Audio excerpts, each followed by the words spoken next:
Coming soon to own on YouTube video and and DVD. Twitch. A Hollywood actress who was infamously cursed. Now, Hollywood be having them weird shit. They be doing all that weird shit. So, let's get straight into it. Hey, don't send no black chicks after me. This shit all allegedly. Early 20th century, Maria Zakharenko escaped from her home country of Russia. She escaped over the border to China as a temporary stopover on her way to the United States. However, it was in China that the superstitious Maria consulted a fortune teller, wishing to get an idea of what her journey had in store for her. The Chinese fortune teller gave Maria some very good news indeed, telling her that not only would she successfully make it to the United States, but that she would give birth to a daughter whose beauty would become globally renowned, but that under all circumstances, she should avoid so-called dark waters.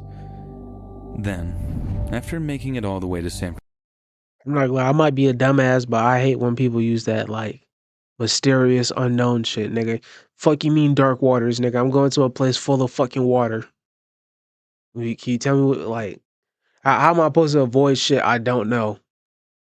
Francisco, Maria gave birth to a daughter on July 20th, 1938, naming her Natalia Nikolaevna Zakharenko. Natalia would gain the fame that the fortune teller had predicted, but would be known by another name entirely. That name was Natalie Wood. Am I supposed to know who that is? I might just have bad knowledge of white people. I don't know.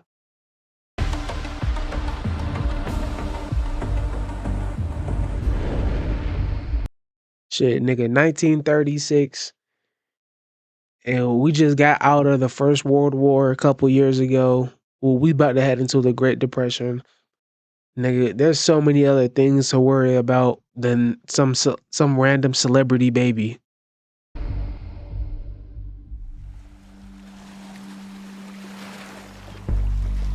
San Francisco, California, 1938.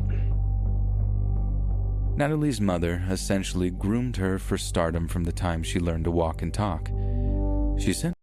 Alright, is groom the right terminology? Can we use trained or taught? Taught her? No, I don't really like the word groomed her, because it's like, maybe it's because how people use it today's standards. I don't know. I might be just tripping. Her to singing, dancing, and acting lessons, training her to be a complete triple threat before parading her around movie studios in the hopes that she would be discovered and thus fulfill her destiny. It was such an intensive experience that it verged on abusive. Natalie's mother was utterly ruthless and unforgiving, separating her from her sisters and even denying her medical assistance for injuries in the instance that this would only make her stronger. Nigga, that shit don't even make sense for that time, nigga. If she is sick, how is she supposed to be a stronger actor versus stronger actor and celebrity if she's sick and injured? That shit make no sense. Even Maria for paid close attention to the prophetic warnings of the fortune teller too, and made effort to give Natalie a deeply ingrained fear of deep water. Yet despite her efforts, the fortune teller's predictions almost came true. Oh, he said deep water. I thought he meant God damn. God damn. I didn't mean to do that, but shit. Sure, it is wintertime. Set of Yo, let me relax. Be called The Green Promise. During shooting, a young Natalie was set to run across a bridge that was set to collapse during a rainstorm, a bridge that just so happened to run over a pool of rough, dark water. The director Wait, so is it dark water or deep water? Insisted that the timing would be just right, and although there would be an element of on-screen peril, she would be entirely safe. But terrifyingly enough, one of the set staff happened to pull the collapse mechanism too early, and Natalie broke her wrist as she fell into the water. Her mother was distraught, believing she was about to see the prophecy of drowning come true before her very eyes. But the set staff... Yo, why nobody helping her? Yo, they dead just left her out there. Niggas broke the bridge on her ass too early and watched her struggle to climb back in. Yeah, that's some dickhead shit, nigga. Acting quickly helped Natalie pull herself to safety as she struggled to do so with her broken wrist. If she wasn't terrified of water beforehand, she certainly now. was then. Maria refused to get Nah, that's dead ass some dickhead shit. Niggas gonna break the bridge from under you too early and then watch you struggle to get out of that rushing water. her daughter any medical assistance for the broken wrist either, believing that an insistence on doing so would deter directors from hiring her in the future. Bruh. And it's like the mom just lacked common sense. Cause if she knew that if you don't like go to the doctors for a broken bone, that shit can heal wrong and she can have like a part of her wrist sticking out. And that shit will really that's what it really would deter directors and producers. The actor slash model has a arm slash wrist deformity, like a bone fragment is popping out of a weird way out the wrist. If that was if that happened, she would be exiled from a lot of shit. She might get The injury blackballed. scarred her wrist so heavily that Natalie would insist on covering the scars with multiple bracelets for the rest of her life. Damn. Not only because she believed that. See, look. That shit poking out. I told you, bro. That shit poking out a little bit. It poke out and cut back in. The wound was ugly because it reminded her of one of the most traumatic incidents of her entire life. So traumatic that she never, ever learned to swim and was reported to have panic attacks whenever she tried to wash her hair. Despite her traumas, Natalie had a long and successful film career and would go on to wed fellow star Robert Wagner. They had a rocky relationship and actually got divorced and remarried before having their one and only daughter, Courtney. Then, during Thanksgiving weekend of 1981, Natalie, Robert, and another movie star, Christopher Walken, were enjoying I know Christopher Walken. some rest and relaxation aboard Wagner's yacht, named the Splendor, around the Catalina Island off the coast of California. Only one other person was with them, the boat's captain, a man named Dennis Davern. They spend the weekend shopping, sunning themselves, sailing, dining out, and profusely drinking. On the night of November 27, 1981, after yet another evening of heavy drinking, an argument between Natalie and Robert broke out, one that grew so intense that Natalie demanded that Captain Davern take her ashore on the small dinghy that was kept on board the Splendor. The pair was then that spent serious? the night in a hotel before returning to the boat the following morning, when Natalie and Robert apparently talked things out and buried the hatchet.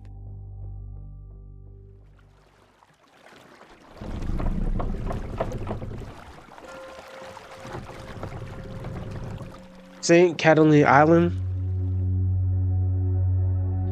The following night, Robert, Natalie, Captain Davern, and Christopher Walken went ashore to dine at a restaurant called Doug's Harbor Reef. Here they continued their stint of heavy drinking, reportedly ordering 2 bottles of wine, 2 bottles of champagne, and numerous daiquiris, with one of the waiting staff reporting that they barely touched their food. The 4 people were so intoxicated that the restaurant manager reportedly called harbor security to ensure that they made it back to their boat safely. That night, according to Captain Davern, Robert Wagner and Christopher Walken argued violently over politics, as well as the direction that Natalie's career should take. He has since stated that the argument grew so violent that one of the men threw an empty wine bottle at the other before Natalie had to get involved to separate the pair. The argument then shifts to one between Natalie and Robert, with Natalie apparently telling Robert that she'd had enough before retiring to her room for the night. At around 3:30 a.m. the next morning, on November 29th of 1981, a ship-to-shore call was made from the Splendor, one in which Captain Davern reported to the U.S. Coast Guard that Natalie Wood was missing. A search begins, one that ended just a few hours later at around 8 a.m., when Natalie Wood's drowned body is found, floating near the ship's inflatable dinghy. The very same one she had used to escape the boat just 2 days prior. She was wearing nothing but a nightgown, a pair of socks, and a jacket. An Wow. autopsy showed that she had a blood alcohol content of 0.14%, That's not even the legal limit. And she 0.40 under. almost double the legal limit for driving. There was Oh, thank God I'm not on the road. Nigga, I thought the legal limit was 0.08. Oh my God. Thank God I'm not on the road. Holy shit, nigga. I would have been fucked up. I would have got DUI, nigga. I'm out here thinking the legal limit was 0.08. also evidence that she had taken a rather large amount of powerful painkillers in the time before her death. She was just 43 years old when she passed away. Amazingly, on the day she died, Robert Wagner is not intensively questioned by police. What? It's only a few days later that the three men who were on the boat that night are brought in for questioning. There we And when go. they are, each tells a suspiciously similar story that details the evening's events. As a result, Natalie's death was assumed to be nothing more than an accidental drowning. The nation was dumbstruck by such a horrible, unforeseeable tragedy and mourned in tandem with Robert But it's like, Wagner. why does she get in the water? You know, I get she was drunk and she was on a lot of drugs, but she's 43 years old. She's she's been drinking, she's been doing these drugs before. Why today? You know, why she picked day, you know, she 2 to 3 days into a vacation. Why do it now? who went on to raise their two daughters as a single parent, two daughters who were almost inconsolably distraught at the sudden death of their beloved mother. Hmm. Natalie's death seemed to remain an open and shut case for an entire 30 years, until a shocking revelation turned public attention back onto the situation. 30 years. That's why I say, like, you commit a crime, like a atrocious crime, you will truly never get away with that shit. Cause just to put it in perspective, the new guy, when his first week on the job, he has placed a file of cold cases on his desk, and he has everything to prove in his job force, nigga. He gonna do everything he can to find y'all. So you will never I feel like you can never, in today's day and age, you can never truly get away with these atrocious crimes for real. Captain Dennis Davern, the man who had been captaining the Splendor that night, broke his silence on the case and came forward to state that he had in fact lied to the investigating law enforcement. The nation was shocked to hear that the argument that night between Walken and Wagner had not actually been rooted in politics, but the suspicion that Walken had been secretly flirting with Natalie whenever Robert Wagner's back was turned. Oh, he had suspicions that they was having, like, you know, they was fucking. Davern said that the incident with one of the men throwing an empty bottle of wine at the other was actually Wagner, hurling the glass bottle at Walken in a rage as he barked out, "What are you trying to do? Screw my wife?"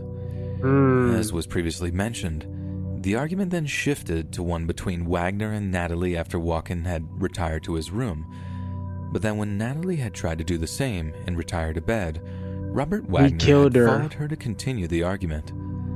Then, sometime later, Wagner stormed up to Captain Davern, sweating and panicking, and told him to turn off all the boat's lights and ignore all onshore calls that came into the boat.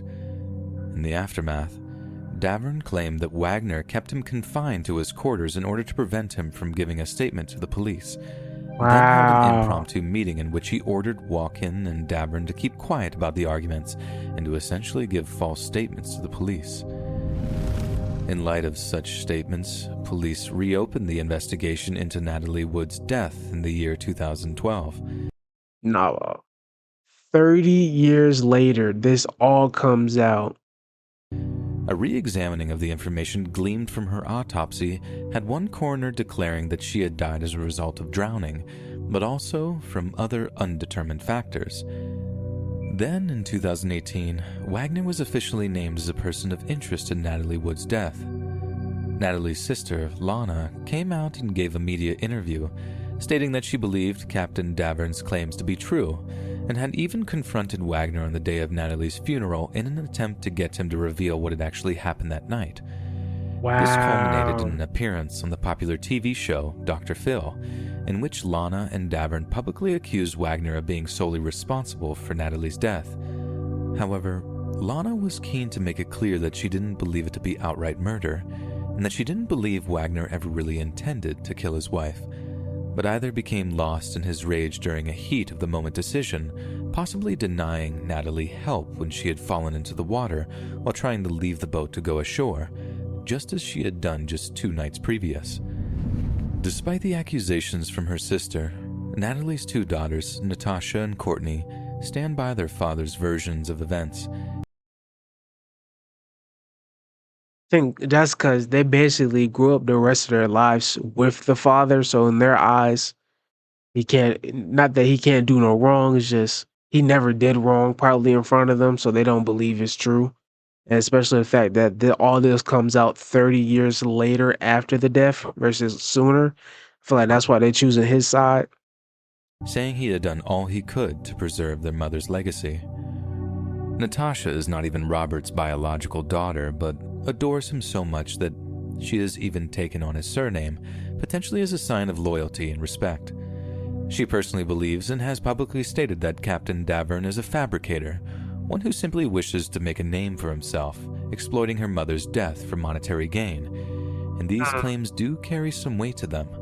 For example, Davern not only took 30 years to come forward with his accusations, Yeah. but was also, by his own admission, extremely drunk on the night in question. His story has apparently changed multiple times throughout the years, leaking seedy gossip to tabloid journalists the entire time. He had also written a book about the events of the night in question, one which has been analyzed and debunked by numerous people who assert that Davern's Debunked? version of events are extremely spurious. Wow. When asked about Davern's claims, Robert's biological daughter, Courtney, has reportedly said, "He is somebody who I cannot even dignify with a response because he's so undignified." As for Christopher Walken, the only other person aboard the Splendor that evening, he hasn't spoken much at all about the incident, keeping suspiciously quiet over the years. When asked about how he felt regarding the reopening of the case, he reportedly said, "I don't know," having previously said that he firmly believed Natalie's death to be a tragic accident. Yeah, he accidentally killed her. Honestly, I don't know if he did now or what, because the fact that he did wait 30 years, his story has changed multiple times. People are multiply like debunking his book he even wrote about the situation. But I think Watkins is just he's just trying to keep his name far from out of it and just trying to stay in his lane because he's retired. In Just conclusion, it's not entirely out of the question that an extremely intoxicated Natalie might have tried to use the very same dinghy she had used a few nights previous. In doing so, she could have simply fallen into the water and drowned while the other people on board were either too drunk to respond to her cries or simply below deck and unable to hear her entirely. Yet it's also scarily feasible that a jealous husband had discovered her infidelities, either perceived or real, thrown her into the sea in a rage, then simply used his influence or outright threats to cover up the murder. It has been 39 years since. but from what I heard, the man never stated that he was threatened by him. He never stated that he was, if you tell, I will kill you. He was told not to tell, and he obliged. So that also questions why didn't you come sooner? Because he never, from your testimony, he never made a threat towards you and towards your life. So you could have just told the truth, and that was the truth. Natalie's tragic death, and we are still no closer to knowing the entire truth as to what happened to her that night. And it's not only her family and friends that deserve concrete answers, but society as a whole. Have we had a murder walking among the Hollywood elite for the past 40 years or so? Or has an innocent man been subjected to a campaign of slander when he should have been given room to heal?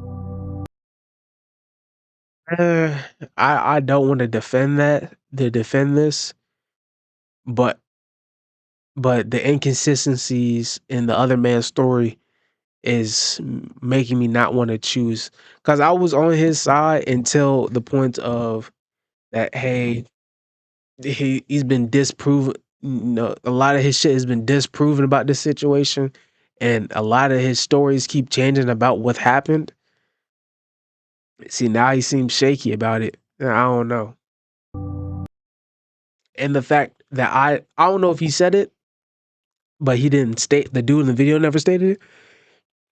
But I never heard him say that his life was in danger if he told anybody. Cause think about it. If he never made a threat towards your life that about you telling somebody, you waited 30 years for no reason. And if that's what really happened, and he never made a threat telling you, if you tell anybody I will kill you, you wasted 30 years for what reason? Yeah, you could have waited next week and told if you was really scared of him, you could have waited till he left, and then you told the police what happened. Whatever happened that Thanksgiving weekend, one thing is painfully clear: that the dark prophecy told to Maria Oh, I forgot. She died on deep water. Zakharenko by the Chinese fortune teller in the early 20th century did actually come true. And it was indeed dark waters that became the undoing of the young woman who came to be known to the world as Natalie Wood. Rest in peace.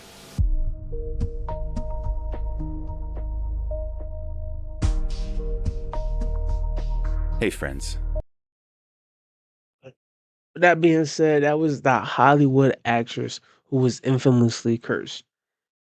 Now, whether the husband did it or not, or was the captain lying, is very much questionable. Obviously, because of all the inconsistencies in in the story. But I think the two main plots for the reason why I don't fully 100% believe he did it is the fact that he wrote a book, and the book, like the details in the book, got disproven on multiple different occasions. And the simple fact that I never heard him say that he was threatened or forced to lie.